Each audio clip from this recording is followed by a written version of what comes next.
Shalom. First and foremost, I want to give all praises, honor, and glory to Yahweh, Bahasham, Yahushai, Bahasham, Recha, Kodash. Double honors to the elders and the apostles of Great Millstone, and peace and blessings to the elect. And today we're going to go into the book of 2 Chronicles, the first chapter. And with the reason we're going to 2 Chronicles here first is that the having gone through First Kings and Second Kings, this was considered more of like the time of the divided kingdom. Okay, of after the reign of King Solomon, right? You had the kingdom split, and so First Kings, Second Kings, and ultimately Second Chronicles covers that bulk of that section there. And in Second Chronicles, you do have some a bit more context on some of the events, right? It's the same events that happen that you read about in the book of First and Second Kings, but there are certain parts in there, certain bits in there that give you a bit more context that maybe you wouldn't get from the book of Second Kings, for example. So we're gonna go through the book of Second Chronicles and just keeping in mind, right, around what time period this is. So back to the time of King Solomon, right, we're dealing with Israel being a united kingdom and having this basically being in a well economic state, right, having reign over, let's look up here, Solomon's kingdom map. Cool. So this is not bad, but you can see the places that are highlighted, right? You can see the different colors depict different things here. This is the territory, the red, before David became king. Orange, right after David inherited, area conquered by David and inherited by Solomon, and area under strong economic influence of Solomon, going all the way up north. So, we were positioned in a well-favored economic situation, right? Because of this, especially because of the position or the location that we were in, being able to facilitate trade between north and south of us. So this is the book of 2 Chronicles chapter 1 verse 1.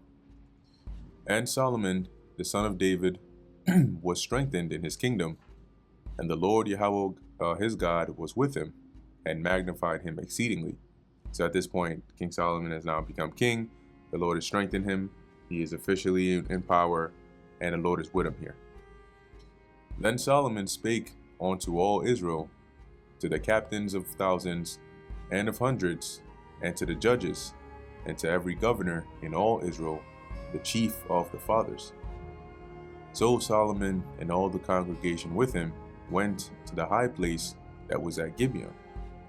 For there was the tabernacle of the congregation of God, which Moses, the servant of the Lord Yahweh, had made in the wilderness.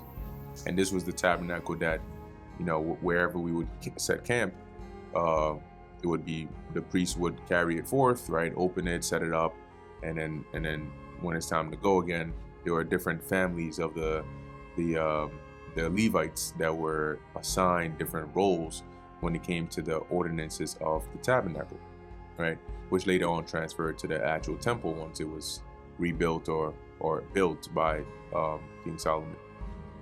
So for a period of time, they set the tabernacle at Gibeon, and that's where Solomon went here with the elders and everybody else. But the ark of God had David brought up from Kirjath Jearim to the place which David had prepared for it, for he had pitched a tent for it at Jerusalem. So the actual Ark of the Covenant wasn't there at Gibeon. David had that transported to a place in Jerusalem. Now, I believe it was during this transport that you had, I think his name was Uzzah, who when the ox that, I think it was the ox that drave the cart that was carrying the Ark, it basically, moved too much. And so as the Ark was looking like it was about to fall, Uzzah, not being a Levite, reached out to save it, and the Lord put him to death right on the spot because he wasn't sanctified to touch it. nonetheless, they were able to successfully get it to that location there, and then they danced and rejoiced and so on. Verse 5, moreover, the brazen altar that Bezaleel, the son of Uri, the son of Hur, had made, he put before the tabernacle of the Lord Yahweh, and Solomon and the congregation sought unto it. So when you go back into the wilderness in the book of Exodus, remember that when the Lord told Moses and gave him the blueprints for the tabernacle, the altar, all the materials that were needed, he also put a heavy spirit or enhanced the spirit of certain individuals and put wisdom within them to be able to be skilled in all sorts of crafts, right? And therefore they were able to build these things efficiently. And one of those individuals being Bezaleel, the grandson of Hur, which Hur was also one of the, important men, right, along with Moses and Aaron that helped them out and played a good key role in there as well. Verse 6, and Solomon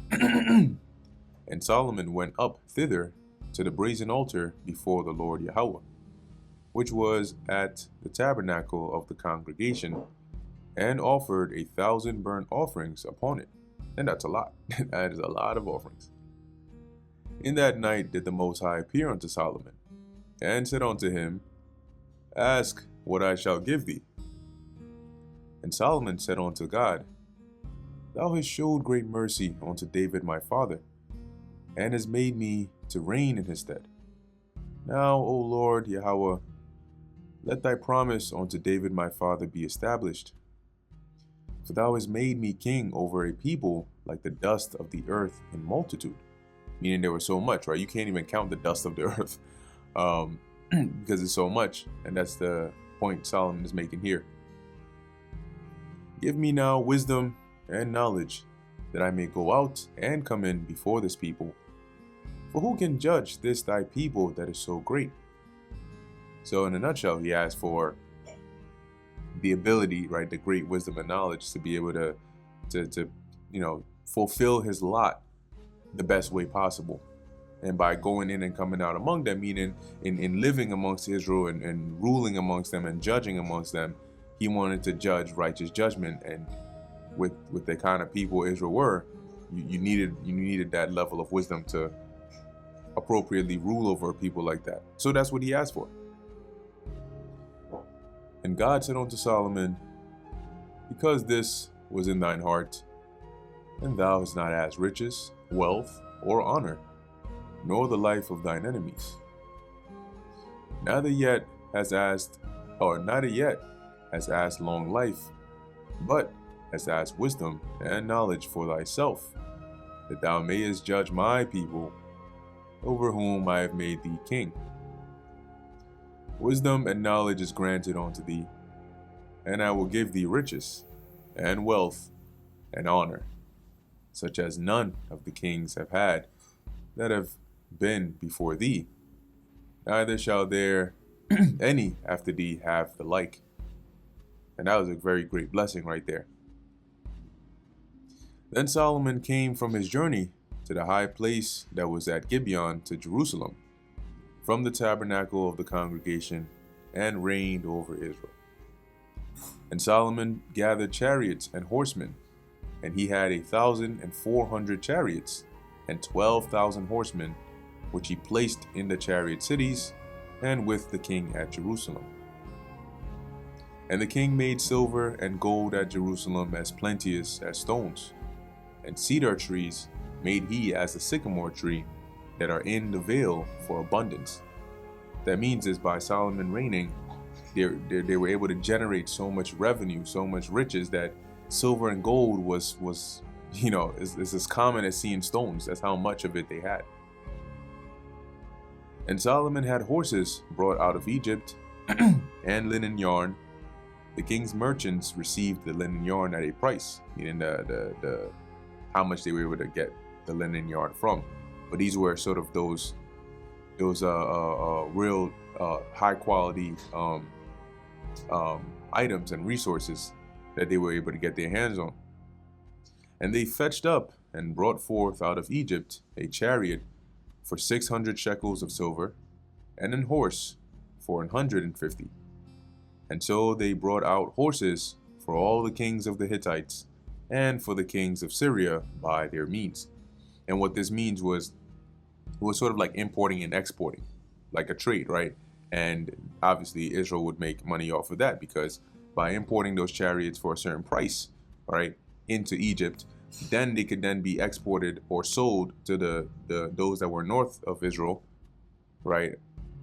So importing it from Egypt into Israel, right, and then sending it up north. So the Syrians and the Hittites and those that needed these resources, you know, one of the probably most ill-advised things to do would be to have to go all the way by sea, you know, because once again, trading by sea is a lot more risky, right, and more expensive, more costly. And so instead of them having to come all the way down through here and all the way back and forth, Jerusalem would buy them, and then, or Israel would buy them, and then they could export it to the kings or those north that needed it. So they were making, you know, good use of that positioning over there. But anyway, that brings us to the end of the first chapter in the book of 2 Chronicles. And Lord willing, this is edifying to the elect. In closing, I want to give all praises, honor, and glory to Yahweh, Bahasham Yahushai, Bahasham Rechak Kodash. And until next time, Shalom.